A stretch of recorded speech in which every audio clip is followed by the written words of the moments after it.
इनका चेहरा ध्यान से देख लीजिए। ये डीसीपी चिरंजीवी हैं, जिन्होंने एक बयान जारी किया था जब ये पूरा मामला नज़रों में आया था कैब ड्राइवर सारत अली सिद्दीकी का।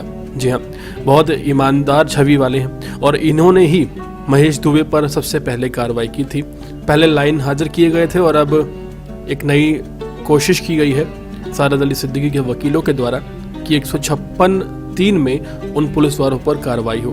बहरहाल अगर बात की जाए इस मुद्दे की, तो इस पूरे मुद्दे में एक बड़ी खुशखबरी सामने आ रही है और वो ये है कि IGRS में एक लिखित बयान हुआ है सारत अली सिद्दीकी का। सारत अली सिद्दीकी जो लगातार अपनी रोजी रोटी छोड़कर घर बैठे हैं, उनकी आंखों में एक उम्मीद की चमक आ गई है। जी हाँ, जब से उनका लिखित बयान लिया गया है और उसे संज्ञान में लाया गया है, तब से उन्हें एक उम्मीद जगी है कि अब शायद हो सकता है की कार्रवाई की जाए, क्योंकि लगातार कई मुश्किलों का सामना कर रहे हैं और इसी के चलते लगातार उन पर दबाव भी चल रहा है और घर की जो जिम्मेदारियां हैं वो तो वहीं की वहीं हैं।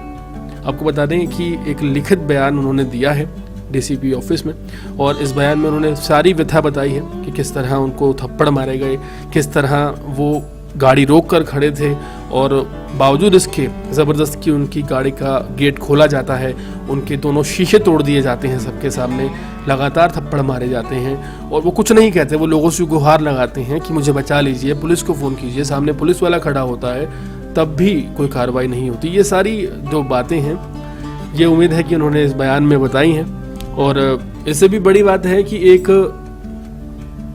दोबारा विवेचना करने के लिए प्रार्थना पत्र दिया गया है और वो उस धारा पर दिया गया है जिस धारा में 394 को हटा दिया गया था।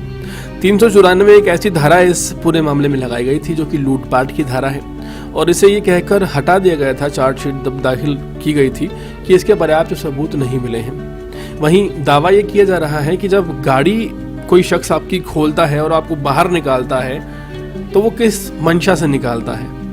क्या वो लूटपाट की मंशा से नहीं हो सकती? जाहिर है हो सकती है।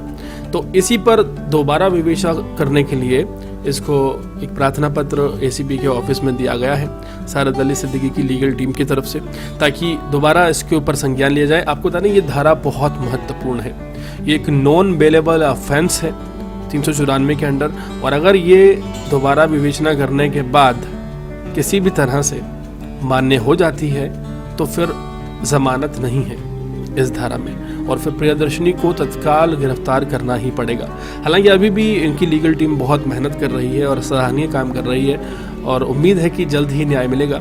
लेकिन अगर ये धारा 394 दोबारा से विवेचना करने के बाद लागू कर दी जाती है और चार्जशीट में दायर कर दी जाती है तो इसका मतलब ये होगा कि इंसाफ मिलने में बहुत ज़्यादा धक्के नहीं खाने पड़ेंगे।